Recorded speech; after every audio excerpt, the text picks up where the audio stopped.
Thank you for watching. Subscribe on Deceived Husbands for more stories. Last night I treated my wife, Anna, like a queen. We've been going through a rough patch lately, and this seemed the perfect time to set things right.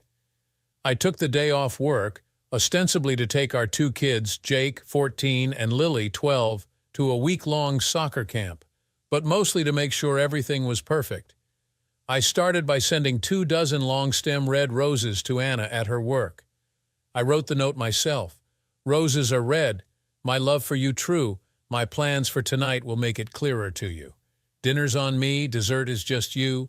Seconds and thirds guaranteed. Yeah, I know, not exactly Shakespeare, but I figured it would do the trick. I was right. I got a very passionate kiss at the front door, plus a report on how jealous her coworkers were. Anna fixed me with a lusty gaze. Lucky doesn't begin to describe the night you're going to have. I took charge immediately and corrected her. This night is all about you. Step 2 was to draw my love a steamy bubble bath, complete with a glass of perfectly chilled Chardonnay. I told her to take her time while I got dinner ready. Not that I was cooking. I simply drove to her favorite Italian place and picked up dinner for two. I popped it into the oven upon my return. I just finished setting the table when I heard Anna behind me. You are a naughty, naughty boy. I turned to see a vision in red. Anna was wearing everything I bought today, the bra and panty set, the garter stockings and the shoes, the red stilettos that screamed, "Screw me." She had no idea just how naughty I planned on being. Dinner and lots of wine later, I led her to our bedroom. She followed willingly as I slowly undressed her along the way, laying her on the bed. I rained kisses all over her body. I kissed her neck and made her squirm beneath me. Basically, I tortured her with foreplay, constantly moving around her body as soon as she got really into whatever I was doing. I took her through a second and then third round before we screamed our simultaneous orgasms. We rested for a few minutes, saying those words that lovers say. Actually, I was doing most of the talking. She was somewhat incoherent. I told her again and again how much I loved her. I crawled into bed next to her and fell immediately asleep. I slept very soundly, awaking early the next morning. I showered and was out the door before she knew it. I left a note reminding her that I would have to work late to make up for taking the day off before. Oh, I definitely had my work cut out for me today. Today, I, Mark Thompson, am sitting in ambush for a 304. I checked my watch. Any minute now, the 304 would be my wife of 16 years, Anna, the aforementioned queen of last night's amorous activities. Anna's been cheating on me for, well, as near as I can determine, the better part of a year. I've been sure for the last month, suspicious for 2 before that. My suspicions were based on the little things that flow back and forth between couples, the behaviors, the habits, and most importantly, the easy evasions that hint something's not quite right here. For instance, there were lots of little things that by themselves were all innocently explained. Things like our SX life being way down while Anna dressing sexy was way up. She was feeling it, I sure as hell wasn't getting it. I know, that's not much to go on. One of the primary instances that caught my attention and coalesced my observations into suspicions was a night out without the kids. Anna met me at the restaurant, having come directly from work. Come turned out to be the operative word because Anna had the unmistakable glow of someone who just had really good SX. It was in her eyes, her face, and particularly in the way she moved. That night, when I should have gotten lucky, she begged off SX, citing a mild yeast infection. I settled for a hand job and decided to find out the truth. So, I started checking up on her, monitoring her time away from me, checking the laundry, and listening very, very carefully to everything she said. It's amazing the things you pick up in common conversations when you really pay attention. I've always operated on the idea that a woman will do everything she can to avoid an outright lie. This doesn't mean you'll get the truth. It means you have to really listen and consider all of the possible meanings of the words being spoken, almost as if you were playing verbal chess, so many possibilities and permutations. I was surprised at the subtle insinuation of disrespect that permeated our interactions. There was an undeniable condescension, I seemed to have lost my former position in the hierarchy and equality of our relationship. That, and it was difficult to get a hold of her at work on Wednesday and Friday afternoons. Even though in my mind my suspicions had turned to certainty, there was nothing worth going to see a lawyer about. Then I found what I needed: actual physical evidence, a pair of crusted black sheer panties. I knew the last time I'd seen her wearing these panties. I knew to the day the last time we'd had sex. The discrepancies between these two dates added up to infidelity as far as I was concerned. At that point, she was more likely guilty than innocent. Confronting Anna was a little more problematic. I mean, she'd been lying to me for who knows how long. I assumed that she had her cheating excused by some form of perverted rationalization. I decided on a simple, straightforward approach. I suggested another husband and wife only night out, reminding her that she owed me. I asked her specifically to wear the black sheer panties that night. As we dressed, I reminded her about the panties, and she said I wouldn't be disappointed. Dinner was fine as I generously poured on the attention and the wine.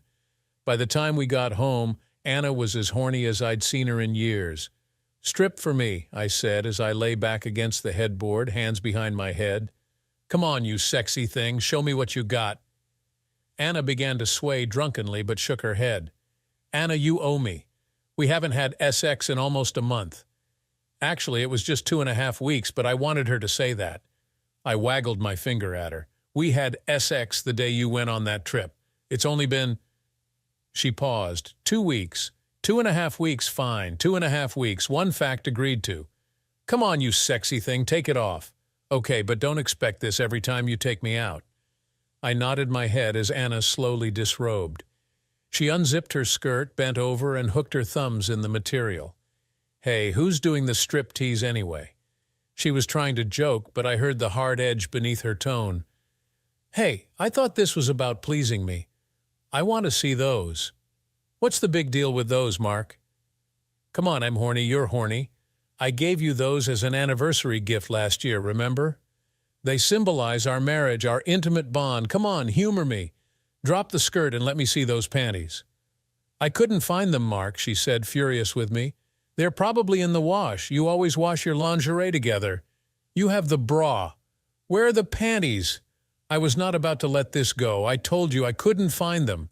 She was getting pissed, and I just got calmer and calmer. "Hey, don't get mad at me. I'm just the guy who gave them to you and asked you to wear them for him." I shrugged in innocence. "All you had to do is say something earlier. I wouldn't have insisted if you had told me the truth. All you had to do was be truthful." "What's so hard about that?" "So the last time you wore them was right before my trip. I remember because you looked so sexy in them. When we were getting ready for bed, you took them off. Hey, maybe they got kicked under the bed. Look, Mark, can we just forget about the damn panties right now?" The horniness was draining from her face. I could see a glimmer of doubt in her eyes. "Can't you just make love to me?" "Sure, no problem." Anna sighed in relief. "I wasn't done with her yet. I think I remember where I bought those. Man, they really meant a lot to me." "Yes, Mark." Her voice was edged with weariness. "I can see that." She stepped back from the bed, her desire clearly ebbing. The last time I saw you with them on was right here in this room." I rolled off the bed and knelt beside it, lifting the sham. "You took them off before we had sex, right?" "I think you were standing right about here, remember?" "I remember, Mark. I was standing here. I took them off, and we had sex. But now I'm standing here. I'm not wearing them, and I seem to be developing a headache. I think I'll give you a rain check on the rest of the evening." Anna began to pick up her clothes. "Well, what's the problem? They're just panties, no big deal." Anna looked miserable. "Are we okay, Anna? Is there something you want to tell me? I mean, it's been 2.5 weeks since we had sex, and I make a simple request, and now I'm in the doghouse. Why didn't you just tell me that you didn't know where the panties were? What's so hard about being honest with me? Why would you try to hide something like that?" "I don't know. I didn't want to disappoint you. I know it's been a while since we've been together. We're both so busy with careers and family. I guess I've turned next to nothing into a big to-do. I am sorry." "Me too." "Well, how about we reschedule?" "Well, Looky here. I smiled as I pulled out the crusty underwear and extended them to her. She took them, looking puzzled, momentarily horrified, then surprisingly confident. So that's where they've been. I thought I'd look there. I had to give her credit. She was recovering very quickly. Go ahead. Put them on. They're filthy, Mark. I'll make sure you're the first to see them after I wash them. That's it? I had to admire her brazenness. Why? Is there something else? We haven't had SX in 2.5 weeks. We agreed the last time you wore these, you took them off before we had SX. Explain to me what they're all crusty with. I silently congratulated myself on not sounding accusatory. It looks like a load. What happened next was a brava performance of lies and evasions. We were wrong on the dates and timings of when we'd had SX. She even made a big deal over realizing that I suspected her of seeing someone else. I was jealous over nothing. The capper, she thought it was cute that I suspected her of being a crazed vixen. I apologized profusely for my jealousy and poor memory. I watched the look of conquest glow from her. I'm sure she thought everything was all right. It wasn't all right. She was wrong. It wasn't nothing. And there is nothing cute about being a 304. I knew that much. My apologies dissolved into a white-hot, quiet anger. My anger ushered in a change of perspective. I was no longer in doubt. I knew then that she was screwing someone else. As far as I was concerned, our marriage was over. I knew, and soon she would know that I knew. When you're no longer in denial, you can actually find out a lot in a very short amount of time. I wanted incontrovertible evidence, basically wanted to catch her in the act, and I was willing to do whatever it took. It's amazing what they can do with modern GPS equipment, a tap on your own phones, a bit of computer snooping, and a couple of digital voice recorders. All too soon, I had a fairly clear picture of who he was, what they did, how often, and most importantly, when they planned to meet next. Her lover was some guy named Tom. They met 2 to 3 times per week, Wednesday, Friday, and frequently Saturday, usually at a hotel on the other side of town. It all seemed so routine when you listen to the recordings. The biggest surprise for me was the complete lack of guilt on Anna's part. In the taped conversations, I was usually characterized as simply someone to be scheduled around. That was it. I was a complication to their being together. When I realized Anna's utter lack of concern and the depth of her disrespect for me, I went from some ambiguous thoughts of possible reconciliation with her really having to make it up to me to absolute retribution. She was going to pay. I wasn't going to fight for her. She was now the enemy. I was going to fight her for everything. It's amazing what that kind of clarity can do for you. I can even tell you the exact moment that I reached that tipping point. It occurred in the hearing of her side of a single conversation shortly after the panty incident. A voice recorder in her car got this side of a cell phone conversation between Anna and Loverboy. Anna suspicious?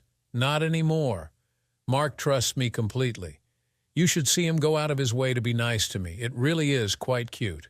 Anna, I just explained that the crusty scene in the dirty underwear he'd found was his. I said that I'd been looking for weeks for those panties. I thanked him for finding them underneath the washer. He bought it without a second thought. Anna. Yeah, but hes my dumb man, Anna. Yeah, I do adore it. Be patient. I'm almost there, Anna. No, Tom, I've told you before, I love Mark. Hes my husband, Anna. Yes, I love you too, but in a different way.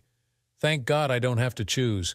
I have the best of both worlds, a husband who makes love to me and a lover who totally screws me. It's funny the things you can consider when you no longer care about the other person. The witch was going to pay big time. Playing the cards you're dealt, my payback was multi-pronged. I wanted Anna to suffer short-term and long-term. If things went as planned, Anna would never forget her cheating. I can't say I was looking to put a hurt on Tom. As far as I was concerned, he was just an opportunistic prick. If trouble came his way, so be it. Our kids were a different story. I wanted to protect them from the initial blast of our family dissolving. Plus, I wanted it all to land on Anna. I wanted her to look into their sad faces and know that she alone was responsible. In that way, they actually determined my timing. I waited for the school year to end and arranged for them to attend a week-long soccer camp at a university a couple of hours' drive away. The camp ran Monday through Friday. I dropped the kids off Monday morning and took the time to talk with the camp directors. I explained that I was having serious problems with their mother involving faithfulness and possible drug use. I tossed that in for effect. It definitely got their attention. I told them I'd be filing for divorce today or tomorrow, depending on when she dragged herself home. I wanted to shield the kids during the initial days of anguish. The directors were very sympathetic. Today, Tuesday, was the day of reckoning. Anna was scheduled to meet Tom at 4 in the afternoon. I spent that day getting all my ducks in a row divorce papers ready, locks changed, bank accounts and credit cards taken care of. This was a day Anna would never forget. I checked my watch again. Timing was all important. I smiled when I saw her car enter the parking lot. Operation Slap, the 304 down, was now operational. I called Anna's work as soon as I saw her car turning into the parking lot. I left a quick message on her voicemail saying there was an emergency and to call me on my cell phone as soon as possible. Tom arrived a few minutes later. Damn, he was young mid to late 20s by my guess. Any remaining trepidations about my intended course of action vanished when I saw Anna enthusiastically kiss Tom. I called her cell phone while she was still kissing him. She looked at her phone and did what I thought she would. She let it ring. I hung up at the start of her voicemail and called again. I figured she would either turn her phone off or lock it in her car. That way, she had plausible deniability if I was to ask her later why she didn't answer. She chose option number 2 and locked the phone in her car. That's when I left a message that said there was a family emergency and that she needed to call me as soon as she could. I watched them enter the room and began to call and hang up every couple of minutes. I planned on leaving dozens of missed call flags on her phone. I waited about 20 minutes, figuring they were at the very least naked, if not having SX, then drove to a spot next to Anna's car. I opened my trunk best to look natural in case anyone was looking in my direction. All they would see is some guy with the trunk of his car open. Did you know you can unscrew the inner part of a tire valve stem and the air rushes out in no time at all? In less than 3 minutes, I flatted both tires on the driver's side of Anna's car and screwed the inner valves back into place. I took half a dozen roofing nails that I had shortened to about 1 inch in length and pushed them into the thick portion of the tire tread. It looked as if she'd run over a bunch of nails. Tough luck. Tom's truck received some special treatment. Okay, I wasn't looking to physically hurt Tom, but since I had the opportunity, I decided to screw with him too. I had borrowed a small floor jack, so I jacked up the front of his car and loosened the oil pan bolt until it was just holding on. I lowered his car, put the jack in my trunk, and closed it. I was finished with everything in 15 minutes. I drove off and waited for them to finish. They came out of the room 2 hours later with more kissing and hugging.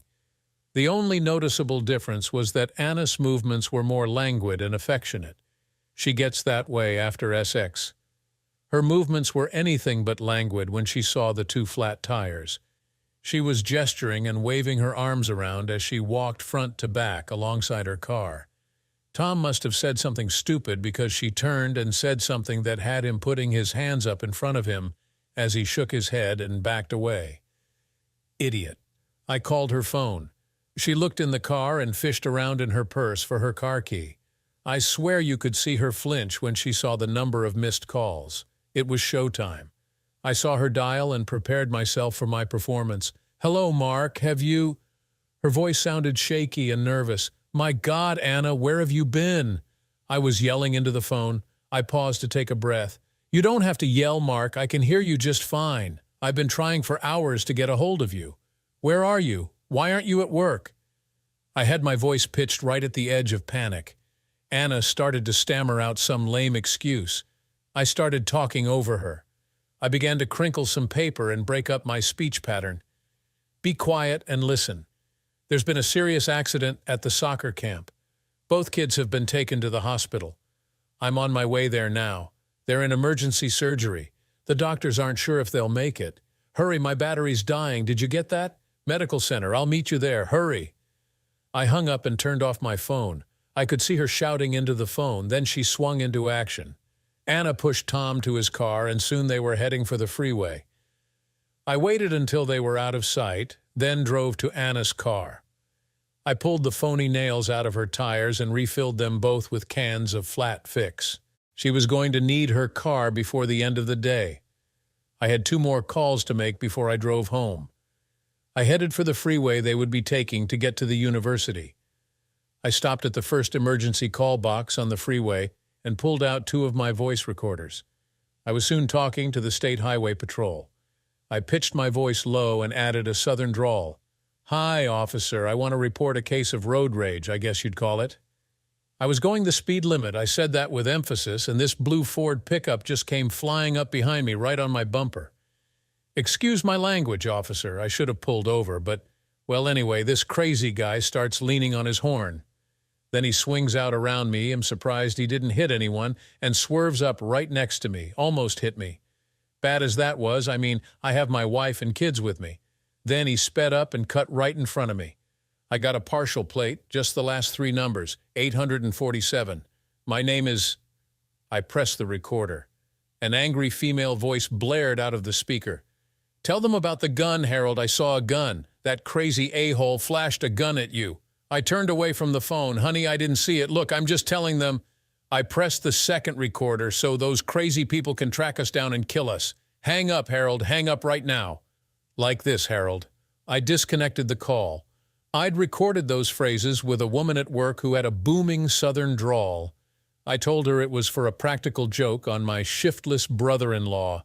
She'd given me 6 takes without batting an eye. I got back in my car and headed home. On the way, I called the soccer camp people and, in a world-weary voice, I informed them that telling my wife I was divorcing her had not gone well. I told them that she had gone ballistic and threatened my life. I warned them that she and her lover might be on the way there to try and take the children. I told them I was just calling to be certain that they wouldn't release the children to them, as my wife's lover was a known drug user, and it wasn't a safe situation for the kids. The camp operators were very understanding. I asked them not to say anything to the kids unless it was absolutely necessary. An hour or so later, I was sitting at home eating pizza and drinking beer. I figured I had at least 1 more hour before Anna might show up. That would be the case if she was able to contact the soccer camp and determine that the kids were fine. I didn't think that likely, as I had made all the arrangements and she didn't even have the proper name for the camp, let alone the phone number. If she got to the university, she would then find out that there wasn't a university medical center or hospital. If she got there, I had to smile at that. If the oil drain plug had fallen out, she and Tom were sitting by the side of the road. A couple of hours later, the camp called to report that Anna and a male companion had indeed shown up. They arrived in the company of the state police. The police had pulled them over for speeding and just about strip-searched them looking for weapons, something about a report of road rage. The camp officials assured her that the kids were fine, but that they had refused to let Anna see them unless it was in the presence of their father. She asked them, "What the hell is that supposed to mean?" That's when one of the camp people mentioned the impending divorce and asked if the man she was with was her husband or her lover. They said Anna went white as a sheet. Then she became hysterical. The state police had to escort Anna and Tom off the campus grounds. Then the soccer camp folks made my day. I couldn't have planned this part. While Anna and Tom were talking, one of the staff mentioned the drug user reference to the police. They pulled Tom over just after they left the campus and searched him again. Evidently, Tom got pissed and got into it with one of the officers. They arrested him for driving while impaired. Anna was deemed unfit to drive due to her hysterical emotional state and was taken into temporary custody too. I received a call from the state police not long after speaking with the camp folks. I had a very nice conversation with a Sergeant Watson. I explained that my wife had been cheating on me and that I'd finally had enough. Anna was informed this afternoon that I had seen a lawyer and had filed for divorce.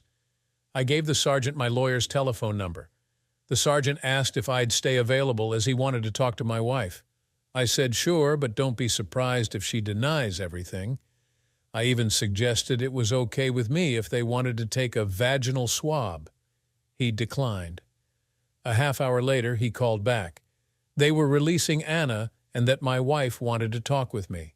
I told the sergeant that she was free to call my lawyer at the number I had provided. He kind of laughed a little when he asked if I was coming to pick Anna up.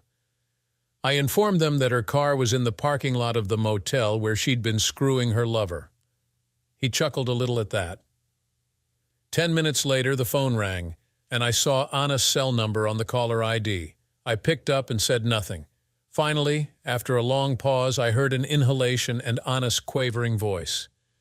"Mark, I don't know what you think is going on, but please don't make this any worse than you already have. Your adultery has destroyed our family, you stupid 304. I hung up and turned the ringer off. I would have loved to see her face when she heard the new answering message on the machine. "Hi, this is Mark. Anna no longer lives here. Her cell number is..." It was 2 in the morning when I heard someone guess who pounding on the front door. I walked to the door and shouted through it, "Your things are in the driveway." ID packed okay, stuffed her clothes into a bunch of trash bags. "Take your cheating bum and go away. Mark, please let me in." Anna sounded absolutely exhausted. "There's been a terrible misunderstanding. We need to talk. I love you, Mark, please." We went back and forth. I didn't budge. Finally, I replayed part of a phone conversation I'd taped when she was driving in her car. She was talking to Tom and saying how much she loved having sex with him. I turned the volume up loud when it came to the part of their sex conversation. Anna started to cry.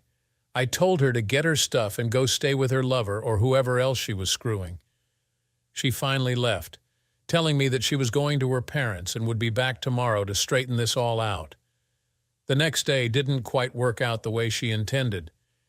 Actually, none of the days that followed worked out for her. I was as relentless as I was unmerciful. I had her officially served at work on Thursday. That little stunt had her waiting by my car at the end of the workday. She was furious.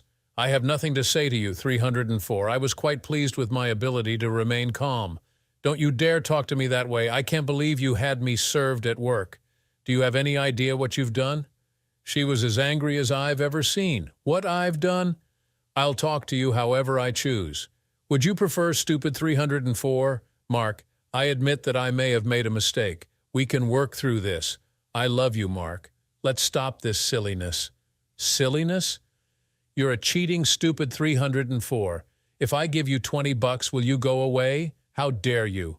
I am your wife, Mark. I am the mother of our children. Now they're going to be coming home tomorrow, and they're going to find just me. I imagine you, the stupid 304, will be on your back somewhere with lover boy. Mark, please stop calling me names. It's not going to help us. We need to talk about this. I realize you're angry and upset, but we can work through this, Mark. Our marriage can be stronger for this. Would you listen to yourself, you stupid 304? Stop calling me names, Mark. Okay, answer me this. I glared at her with an intensity of hatred that surprised even me. She wilted before me. You chose to be with another man. You stripped naked before him. You gave him an Aussie kiss and let him screw you. By doing this, you risked everything: our marriage, our family, my love and respect for you, my health. By the way, dearest, I've been tested and I'm clean so far. HIV testing is a 6-month wait. She paled at that comment. You risked everything. What did Loverboy risk? No, it's not like that, Mark. You risked everything, he risked nothing. What did you get? Tell me what you got. You're about to lose everything, Anna. What did you get from your lover? What did you get for throwing all of this away? She just shook her head, unable to speak. That's exactly right. You got nothing. No jewelry, no trips to romantic locales, no cars, nothing. No secret bank account, no suitcase full of money. Not one damn thing, did you? You got nothing. Well, you're right about one thing. I have absolutely no right to call you a stupid 304. A 304 is smart enough to get something for SX. You screwed another man for which you got nothing, and now you're going to lose everything. You're not even smart enough to be a decent 304. Calling you a 304 is giving 304S a bad name. I guess that just makes you a really dumb 304. I drove away with her sitting on the ground, sobbing uncontrollably. Screw her.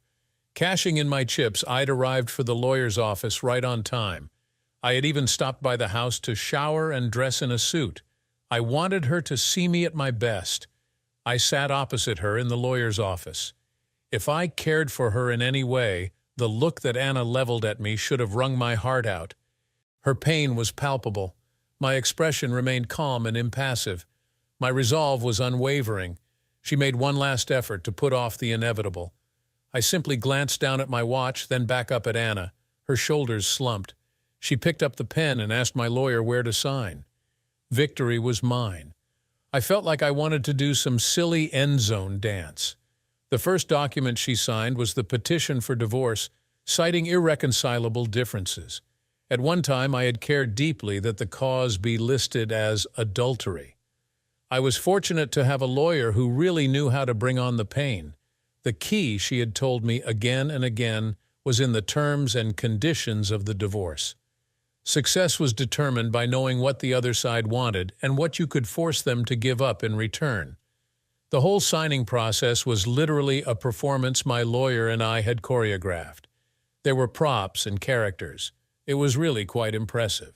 The next document was a name change request. Anna was being required to revert back to her maiden name.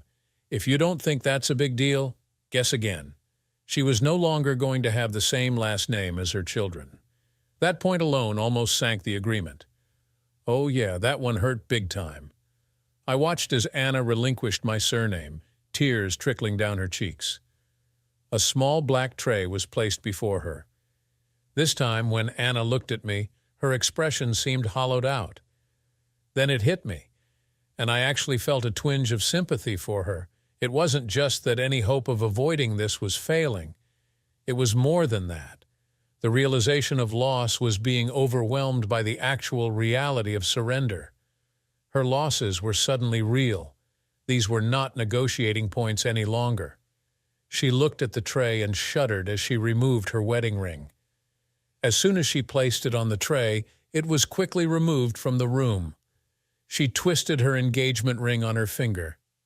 I had let her keep it, but even that small victory was about to turn to ashes. Do you know why I'm letting you keep that ring, Anna? I gave you that ring when I asked you to be my wife.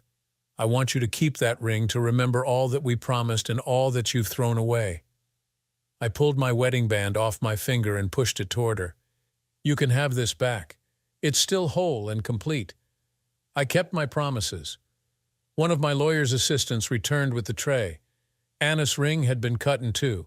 I picked up the pieces and held them in my open hand, then tossed the pieces into a trash can. Worthless crap. Anna seemed to waver in her chair and reached out to grip the table. Her head was bobbing slightly. My thrill of victory was beginning to fade. I actually began to feel sorry for her as the next document was placed before her, a quitclaim deed for her share of the house. The key here was that the monetary value of her share was being put in a college trust for the children with her as trustee until they came of age. Finally, we came to the document that had leveraged her acceptance of everything that had preceded it, the custody agreement. My lawyer spoke clearly. Do you fully understand the conditions of this custody agreement? The children remain in the house. Parents alternate living in the house on a weekly basis. The transition of custody to occur every Sunday between the hours of 6:00 and 7:00 p.m. All expenses to be borne equally until the children finish college or reach the age of maturity. If you agree to these conditions and arrangements, just sign at the bottom. I watched my soon-to-be ex-wife sign. The pen fell listlessly from her hand, and she began to cry in earnest. Defeat is not a pretty sight, and it lasts a long, long time. I had been a step ahead of Anna from the moment she exited that motel room with Tom. My position was unchanging divorce and controlling custody of the kids. I guess she thought she could find a way around all this. I had a couple of things going for me. The kids, of course, were the key. I'd bent over backward to protect them and ensure that Anna and her parents had access to them. I also promised not to tell the kids what their mother had done that led to our divorce. That was couched in the language of your mom and dad are parting as partners, but not as parents. The other key was the threat of revealing and releasing video evidence of Anna and Tom, although, truth be told, I really didn't have any. Years before, a friend told me that he'd seen an adult movie starring an actress who bore a striking resemblance to Anna. I checked it out and had to admit that there was a real resemblance. During the planning phase of my retribution, I turned that resemblance to my advantage by buying a number of those movies. I found a couple of videos with actors that matched a verbal description of Tomid to late 20s, average height and weight, dark hair, etc. By taping portions of the videos off the TV with my camcorder, I was able to produce a pretty graphic motel room session. It looked like video shot under poor lighting conditions. It was especially effective when viewed on the 2.5-inch LCD screen of the camera. It looked like Anna being screwed by Tom. Anna would have spotted it as a fake in a second, but not her dad. We had a meeting where he tried to convince me to give Anna another chance. He said that he was willing to pay a lawyer to keep the divorce from happening. So I showed the video to her dad. I told him this was one of the easier ones to view and that I had hours of the stuff. Evidently, he was very effective in persuading Anna to drop her opposition. I guess I would be too if an irate son-in-law was threatening to email the video to everyone and anyone they knew, family, friends, co-workers, etc. The clincher when all was said and signed was the joint custody, alternating weeks. I made sure that there was specific and clear language in the agreement that Anna was prohibited from bringing her lovers. I insisted that the plural be used into the house. You know what's funny? The last thing I expected when getting divorced was the effect it seemed to have on women. I'd be lying if I didn't say that my own self-esteem had taken a huge hit after being cucked by Anna. You can't help but feel you're not much of a man. At the very least, you must be a lousy lover. I was shocked to find out that my new marital status, or lack thereof, was like catnip to women. During the divorce, I had stubbornly taken the high ground regarding revenge, sex, or even dating for that matter. That just wasn't who I was. Plus, my lawyer insisted on no additional complications. But as an officially single man with good credit and plenty of disposable income, suddenly I was a catch. And you want to know what was even better? There were a lot of women out there determined to see me through this difficult time. I was pleasantly surprised at the number of women willing to help me get back in the saddle, so to speak. They were so persistent that I began to look forward to my time living at home with the kids.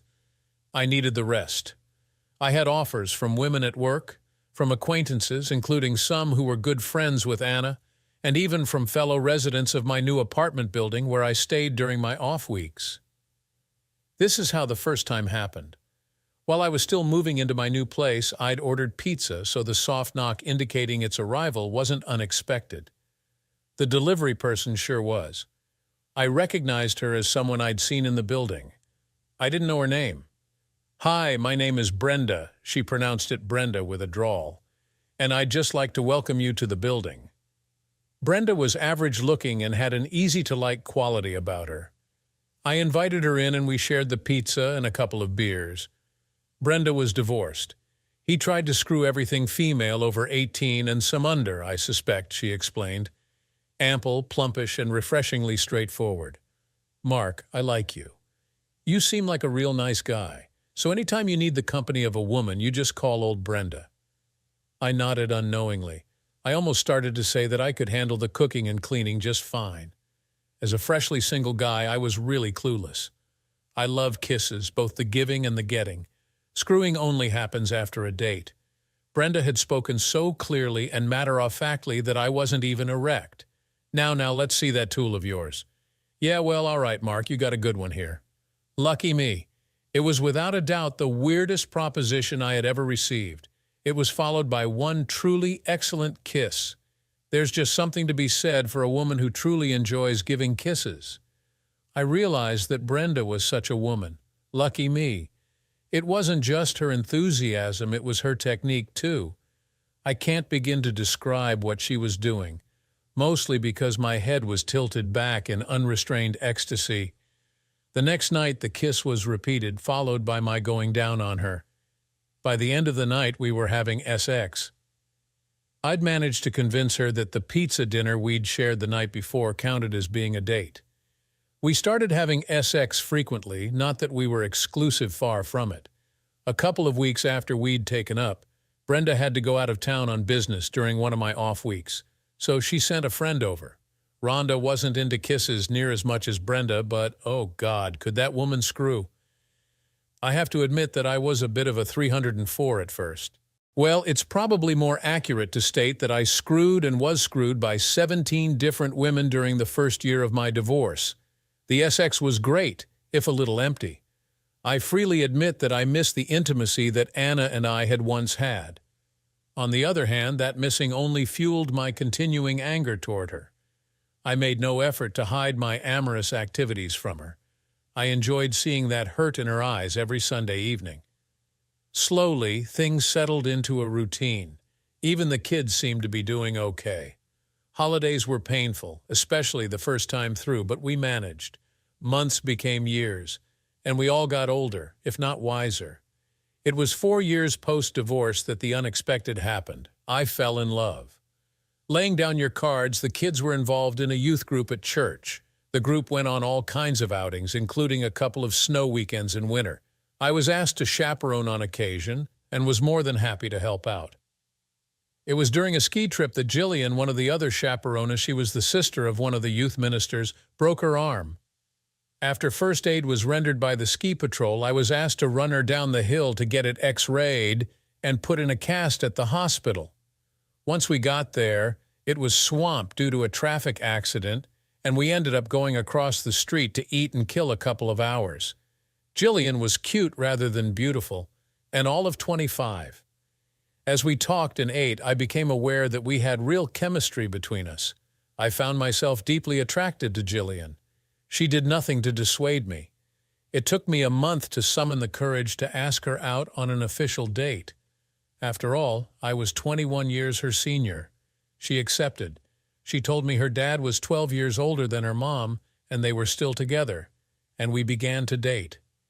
I slowly let go of my harem over the next few weeks as Jillian and I got serious.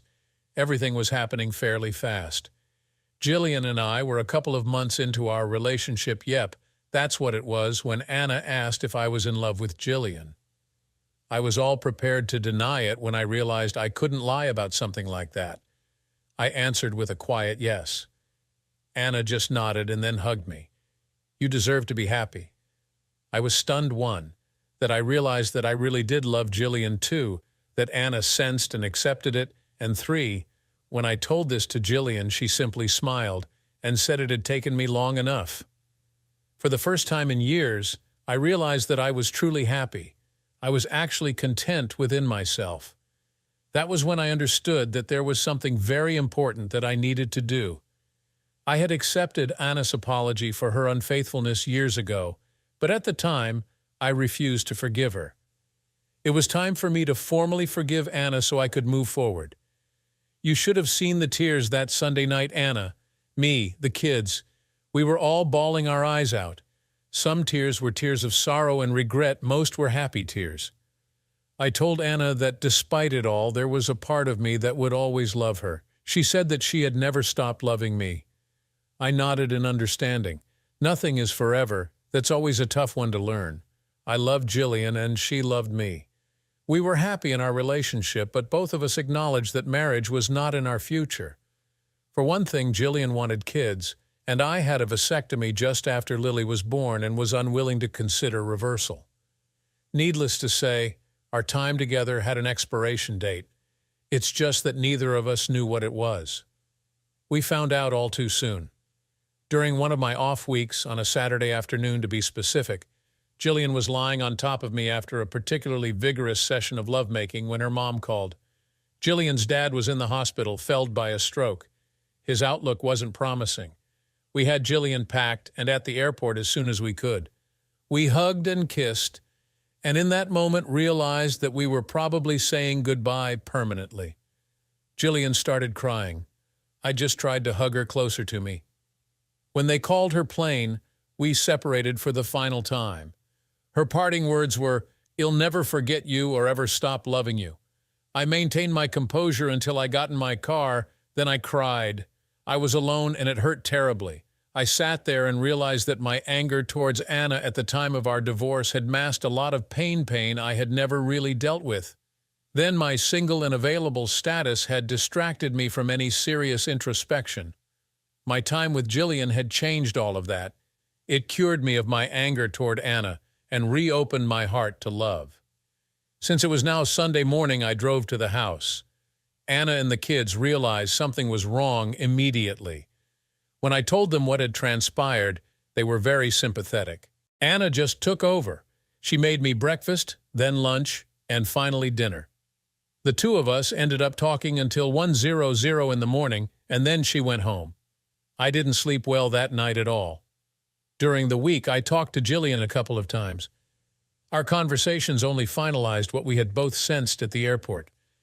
Jillian's dad was going to take a long time in recovery, and Jillian was going to stay and help her mom. I was really depressed.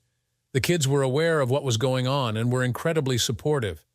Nevertheless, that Friday I found myself very much alone. The kids were out with friends, and I had long since thrown out my little black book. Jillian had cured me of my kitty-prowling ways, and I had no desire to return to them. I was contemplating dinner when the doorbell rang. Anna stood there with a pizza, a six-pack, and a comforting smile. I returned the smile, took the six-pack out of her hand, and followed the aroma of the pizza as she walked past me into the house. We had a delightful evening, chatting into the wee hours again. I was truly sorry to see her go home. Surprisingly, I slept fairly well that night. We've chosen different paths since then, never revisiting what once was. While I've forgiven Anna, the memories remain etched in my mind, a reminder of lessons learned and scars healed. Thanks for watching. What do you think about Mark's journey through betrayal and forgiveness? Share your thoughts in the comments below. Don't forget to like, share, and subscribe for more real-life stories and updates.